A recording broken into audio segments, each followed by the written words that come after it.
This will be our last session together. I will do my very best to pack in as much as we can. I'm sorry for those who must have missed my earlier post from yesterday, which I clearly stated that I already have more questions than I have time to answer, and that you have spent time in writing our new ones. My time is so limited, I am unable to respond to you. I have a long journey I must make shortly, and I cannot be late for it. I've always been very confused and not clear on the subject of God. Having been tossed around from religion to religion from my parents, it's hard to discern which God to believe or have faith in. Should I keep having faith in the fact that the world around me is God and that there is not one particular being that deserves faith? Religion is either actually created or at very least heavily influenced by us. There is no such thing as God. God is a human concept, which is a misunderstanding of the original concept of creator.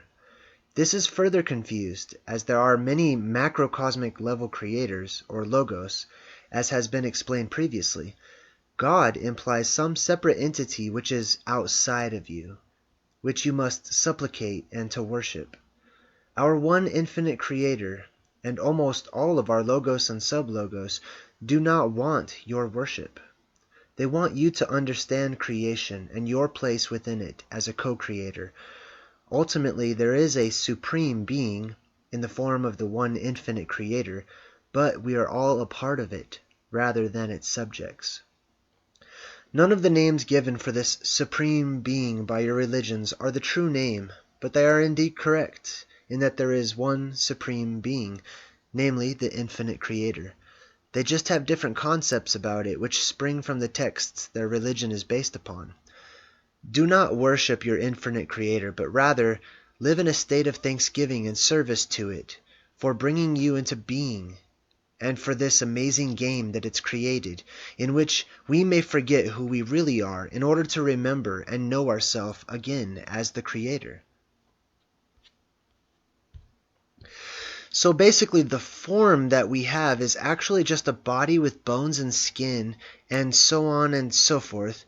What matters is our soul, or being that's inside of us, that makes us question and deal with our surroundings and life. So when we die, the pain and suffering is just part of our human shell, and has nothing to do with our soul or being, which will carry on into the next life or density.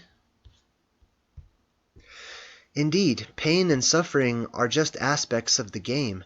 They feel extremely real while we are playing the game, and indeed they have to, in order to make you believe that the game is real.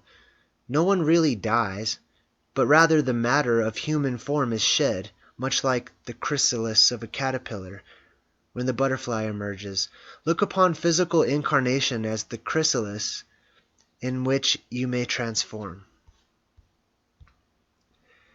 I feel as though I'm like Shelby, but have lost my way, or I'm just too confused or not in tune with my inner self, that I cannot figure out what my purpose is in this game. Is there anything that you can do to shed upon this?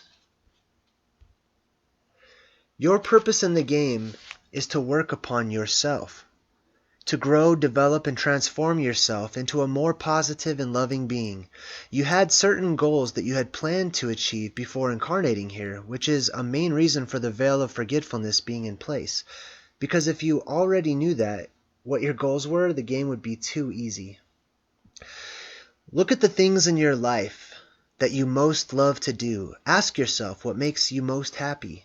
Experience these things as often as possible, as they will be related to some of the things you chose to put into your soul contract to do here. Also, look at the negative things that often seem to recur during your lifetime. It will be highly likely that these are also things that you chose to come here to work upon. Let us say, for example, that you chose to come here to work upon patience during this incarnation. You will likely find that you have a tendency towards impatience, and that life will often bring experiences to you in order to test your patience. The idea being that rather than losing your temper, you work upon your patience and resolve to become a more temperate and patient soul. This game analogy may be applied to all manner of circumstances in which life will test you. Look for and begin to identify any recurring issues you have that you perhaps struggle to deal with and seem to present themselves to you time and time again. Perhaps anger, being abusive, selfishness, hatred, cynicism. The list goes on. Whenever you find recurring circumstances, it is because you are being presented with opportunity after opportunity to work upon the issues until you get it right and choose a way of behavior that is more positive. Once you've successfully identified these issues within your life, worked upon them, and used them as the tools of transformation that they are to improve the quality of your character, you will notice that these things seem to almost cease to disappear or cease to appear in your life. You will still be presented with them at varying intervals to check that you have not forgotten that which you've learned, but they will be fewer and far between. I hope this may give you some clues as to how to identify the things you came here to do and how to go about working on yourself. My life has been troubled for a while now, having been so soaked and brainwashed in the human life form and way of life, but lately I feel as though I'm starting to wake up and see things more clearly. Am I doomed because of the path I've taken for most of my life, or can I still save my soul? You are not doomed, and your soul does not require salvation. No one's soul does. There is nothing to save it from. It is good to hear that you're awakening, and that is another reason why I'm here at this time speaking with you.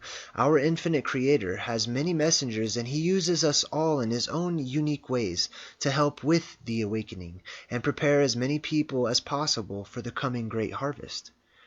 But as I say, you are not doomed, and there is nothing to save yourself from, except perhaps from ignorance.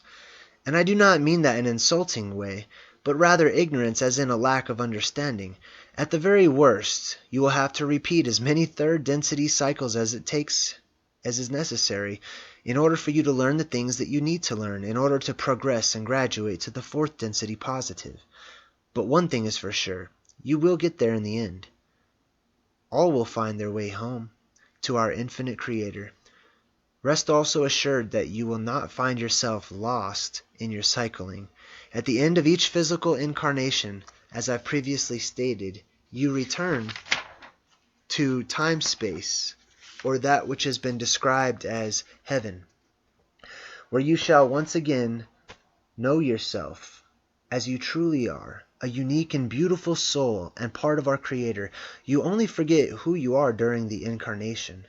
The object of the game is to wake up within the dream, and in effect become a lucid dreamer, to remember who you really are during the game and then begin working upon the things you came here for. Rereading this topic with discernment will provide you with plenty of clues on how you may choose to go about this. Thank you for your time here with us. I wish you the best. It's been a pleasure speaking with you and listening to your knowledge. We wish the same for you, brother, and ask that our infinite Creator bless you and guide you on your path.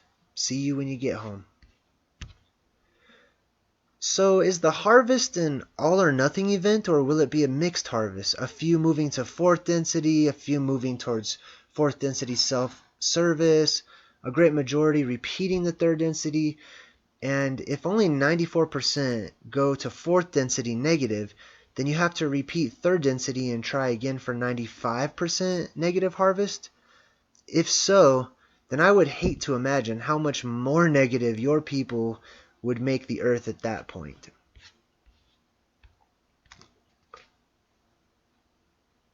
Oops. I'm still confused about your part in this. In order for you to move to the fourth level, it must be a 95% negative harvest. In other words, to reward your people with the fourth density, 95% of human souls have to be as far away from the infinite source as humanly possible. That just doesn't feel right to me. It does not feel right to you, as it is not right. You have not entirely grasped the concept. I shall attempt to clarify. The harvest is mixed. Those who are 51% or over on the positive path will graduate to fourth density positive. There you will work upon love and compassion, and it will be a very beautiful world to reside within for you. There will be very little negativity, just a small amount so that you can still use it to exercise your free will in choosing who you are not. But it will be so much more obvious than it is here that the negativity is a tool to be used. You will see interconnectedness of all things, and you will know that you are not separate from one another or from life itself. You will use words much less, unless you choose to. Telepathy becomes the normal method of communication. Everything is open and you cannot hide your thoughts from others. From that incarnation onwards, you will not have to experience third density incarnation again unless you later choose to do so from higher densities, as we have done in order to perfect the art of service, or unless you somehow in a fourth density world of abundant love and beauty inextricably manage to be 95% negative at the time of the future harvest, and slide back down the snake instead of ascending up the ladder, to use another game metaphor. Back to this current great harvest. We do not require a 95% negative harvest as you have deduced. Instead, what we require is for us personally to attain a 95% negative polarity for ourselves, not you. We must be 95% negative, at least, in order to graduate to fourth density negative and earn the opportunity to clear our karmic record of all the negativity that we've created on this planet before returning to our rightful place as sixth density guardians of our galaxy and teachers of wisdom to those in the lower densities that ask for our assistance.